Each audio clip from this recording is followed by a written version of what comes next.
pohonnya sangat besar, rantingnya itu sangat luar biasa sekali, sangat tinggi sekali. Pohon kapuk ini ya, mengingatkan kita salah satu nama 12 kesatria Singosari yang menemani dan setia kepada Dyah Wijaya, sang pendiri kerajaan Majapahit. Salah satunya adalah bernama Banyak Kapuk. Nah, ini.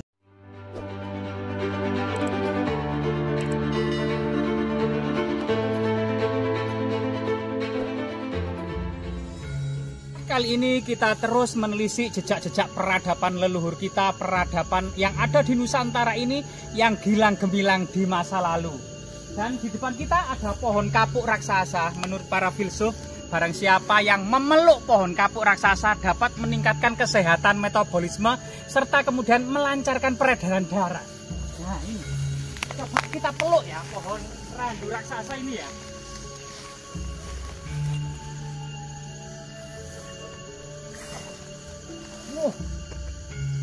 Ternyata pohonnya sangat besar, rantingnya itu sangat luar biasa sekali, sangat tinggi sekali.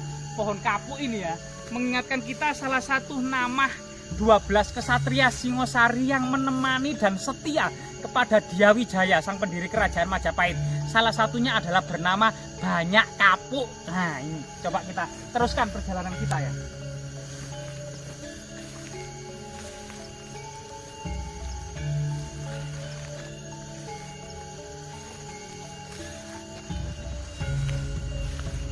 Jadi menurut cerita tutur yang berkembang di tengah-tengah masyarakat, di lokasi ini dahulunya kemungkinan ada jejak-jejak peradaban yang besar ya.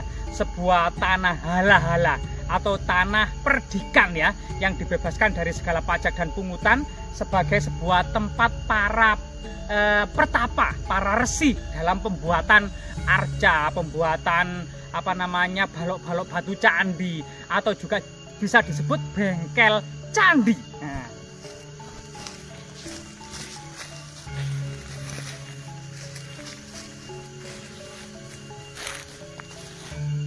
selain itu, kebun itu juga merupakan rumah dari sebagian flora dan fauna ya. Ini namanya daun salam ya. Generasi now mungkin bisa kenalan dengan daun salam yang sudah tua ternyata berwarna ke oren-orenan ya, kemerahan-merahan. Yang masih muda, hijau muda. Nah, ini daun salam ini bisa kemudian menetralisir lemak dalam gulai, dalam rawon, dalam soto, dan dalam masakan-masakan lodeh. Ya, nah ini.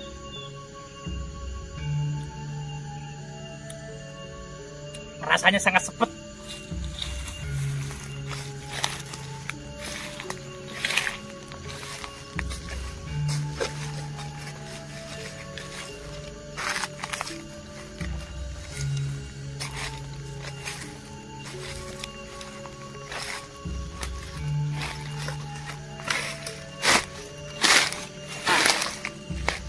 Jika kita lihat area ini ya, penuh dengan batu-batu raksasa ya di masa lalu ya.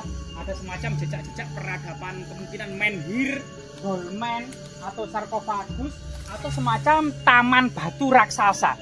Namun kemungkinan batu-batu raksasa ini entah kemudian diangkat ya dengan gelondongan-gelondongan kayu bersama minyak, kemudian dibawa ke sini untuk pembuatan bengkel arca, atau mungkin memang sudah ada di sini, memang penuh misteri. Namun di lokasi ini memang ada cerita tutur yang berkembang di tengah-tengah masyarakat gitu ya. Jadi suatu ketika ada cerita legenda yang sangat familiar di masyarakat desa ini. Seorang petani yang baru pulang dari sawah dalam keadaan letih dan dahaga, mendapati istrinya di dalam rumah hanya berdandan. Kemudian datang ke dapur, ternyata dandang untuk menanak nasi masih kosong melompong, sehingga dandangnya tersebut ditendang menjadi watu dandang, kemungkinan lingga. Kemudian cermin yang dipakai untuk kemudian berias terus itu ditendang menjadi batu cermin raksasa. Kemudian istrinya ditendang tersungkur, dan dia seorang petani tersebut kemudian menyadari kesalahannya, bertapah menjadi pertapa raksasa yang dikenal dengan Reca Lanang, dan istrinya dikenal dengan Reca Wedok ya. Jadi batu cermin raksasa, Reca Dandang, atau kemudian Reca Lanang, Reca Wedok, ini sebuah khazanah tradisi legenda yang mungkin ada interpretasi tentang suatu artefak, ekofak, dan fitur yang sangat penting yang ada di tengah-tengah masyarakat, namun memaknainya sebagaimana kemudian pengetahuan masyarakat pada waktu itu. Nah, coba kita telisik ya bersama-sama ya. Nah, ini kelihatannya pohon pule. Pohon pule yang saat ini kemudian tren sebagai taman atau kemudian apa namanya peneduh atau kemudian hiasan hijau-hijauan gitu ya.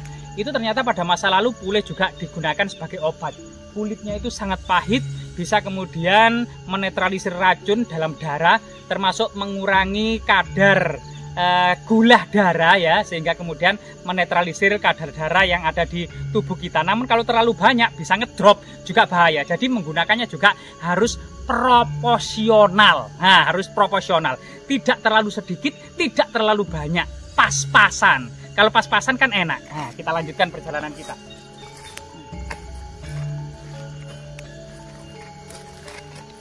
Jadi kali ini kita benar-benar menelisik ya cerita tutur yang berkembang di masyarakat tentang seorang pertapa yang kemudian menjadi reco lanang, seorang pertapa menjadi reco wedok, atau mungkin batu cermin raksasa, batu dandang di lokasi ini. Karena banyak sekali batu-batu besar ya, sehingga kemudian apa namanya kita harus meneliti satu persatu batu-batu tersebut ya. Nah ini.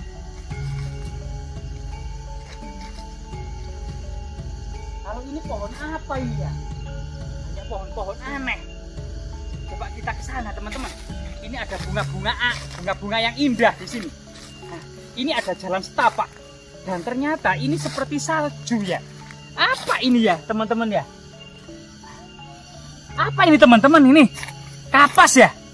Kapuk. Kapuk tak ini? Kapuk. Walah, ya kapuk ini kemungkinan ya. Tapi mirip dengan salju teman-teman dan empuk. Nah ini. Nah, kemungkinan ada dari pohon kapuk raksasa yang ada di sekitar ini, mungkin dari situ ya, dan turun. Nah, di situ teman-teman, kita akan mendapati sesuatu penampakan, kemungkinan jejak artefak yang sangat unik dan sangat menarik, serta sangat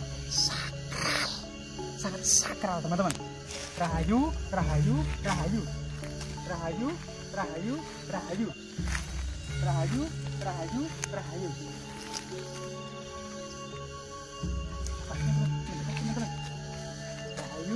Rahayu, rahayu.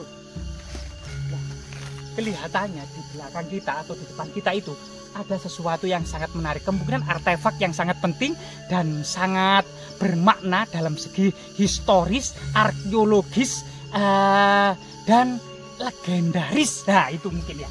Coba kita lihat. Coba di sini itu ada sesaji. Rahayu, rahayu, rahayu. Ada beberapa sesaji yang artinya lokasi ini masih disakralkan oleh sebagian masyarakat atau dianggap sebagai situs religi. Nah, di sini rahayu, rahayu, rahayu, rahayu, rahayu, rahayu. Ternyata ini ya apa sih namanya? Perlu kita bersihkan ya, karena apa namanya banyak sekali kotoran-kotoran. Nah, jadi rahayu mbak, permisi, putunipun sowan mbak, rahayu mbak, rahayu mbak. Loh, ternyata teman-teman di lokasi ini banyak sekali tanaman begagan. Nah, jadi teman-teman yang mungkin punya apa namanya orang tuanya, kakek neneknya yang sakit atau sakit ginjal atau jantung ya, atau membutuhkan tanaman begagan ini ternyata di lokasi ini sangat banyak sekali. Ini salah satu tanaman begagan, tanaman mujarab asli Nusantara. Nah ini banyak sekali teman-teman di sini ya. Coba kita lanjutkan, kita bersihkan. Rahayu mbak, rahayu, rahayu, rahayu, rahayu, rahayu. Nah, ini ada jejak-jejak perdupaan. Rahayu, rahayu, rahayu. Dan di sini sangat besar ya. Sekitar kemudian lebarnya ini sekitar 2 meter ya, 2 meter, sekitar 2 meter kali 2 meter. Sedangkan cekungan yang dalam ini sekitar 1,5 meter, dan ini ada ceratnya sekitar 0,5 meter ya, ada ceratnya 0,5 meter, dan kemudian tingginya ini juga sekitar 2 meter ya. Dan batu cermin raksasa ini merupakan didugaan finish, merupakan bagian dari yoni. Yoni sendiri yang diduga berpasangan dengan batu dandang atau lingganya yang ditancapkan di sini, ini adalah cerat yoni, adalah simbol-simbol agama Hindu Siwa ya. Jadi yoni dipuja sebagai lambang Dewa Siwa, lambang kesuburan, termasuk kemudian simbol kekuatan dan kekuasaan dari seorang raja, manifestasi dari kekuatan dan kekuasaan dari seorang raja. Nah, termasuk kemudian jika di sini ada yoni, ada Reco Lanang sebenarnya adalah Maha Aksobya Buddha ya, Buddha Pangeran Siddhartha Gautama. Ternyata Reco Wedok kemungkinan malah Dwara Pala.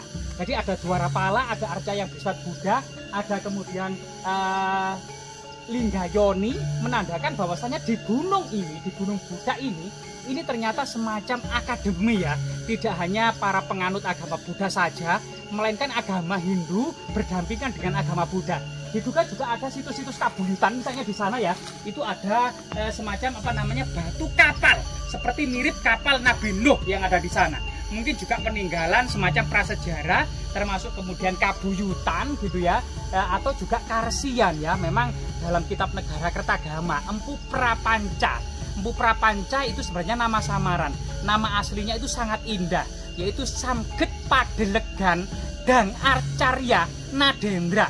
Pernah menjabat sebagai Dharma Daksa Kasogatan atau pejabat tinggi urusan agama Buddha di masa Raja Hayam Wuruk ya, menggantikan ayahnya, yaitu Dang Acarya Kanakamuni. Ini kemudian menulis dalam kitabnya Negara Kertagama bahwasanya ternyata di gunung-gunung ada 7 karesian yang dibedakan dari para penganut agama Buddha. Karena penganut agama Buddha di bawah naungan Dharma Daksa Kasogatan, para penganut agama Hindu di bawah naungan Dharma Daksa Kasaiwan. Sedangkan para penganut kabuyutan, para penganut karesian ini di bawah naungan Menteri Haji. Nah, ada 7 karesian yang tertulis dalam kitab Negara Kertagama. Tentu yang ditulis ini adalah karesian terbesar. Antara lain adalah Sumput, Rumpit, Pilan, Butun, Jagadita, Pawitra, dan Pucangan. Nah, nama-nama ini sebagian masih ada, misalnya Gunung Pawitra, Gunung Pucangan, kemungkinan juga Gunung Pucangan itu berhubungan dengan Gunung Bekel ya, atau juga Gunung Pucangan yang ada di Jombang. Ini juga perlu kajian karena memang nama itu kadang memiliki persamaan di suatu tempat tertentu banyak, termasuk kemudian kadang berubah nama itu ya. Tapi karesian-karesian yang misalnya Butun, Sumpit, Pilan, Jagadita ini juga saat ini belum teridentifikasi. Kemungkinan juga ada di lereng Gunung Arjuna, di lereng Gunung Welirang, di lereng Gunung Penanggungan, termasuk di lereng Gunung Anjasmara ya. Semoga kemudian situs-situs yang sangat bersejarah ini terus memberikan motivasi, inspirasi bahwasanya kita dahulu di masa lalu bukan monyet. Kita dahulu di masa lalu bukan kera, bukan orang-orang yang semata-mata hidup berburu dan di gua-gua,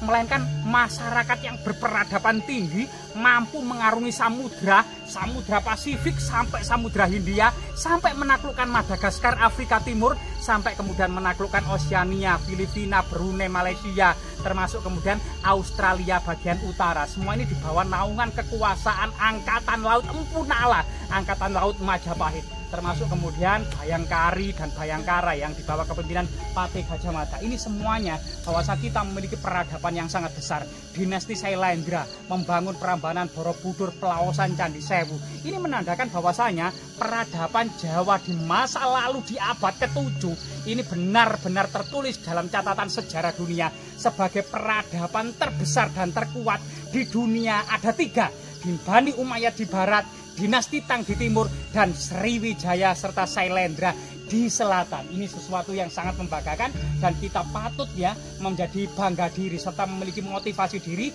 untuk bangkit. Bahwasanya jika leluhur kita memiliki peradaban besar, kita pantas wajib meniru untuk kemudian bangkit dan membuahkan sebuah peradaban yang gilang gemilang lagi untuk next time-nya, dan suatu saat nanti pasti bangkit kembali. Semoga bermanfaat. Rahayu, rahayu, rahayu. Wong wilahi sekaring jagat awan lang, sekaring kacang, sekaring mayang.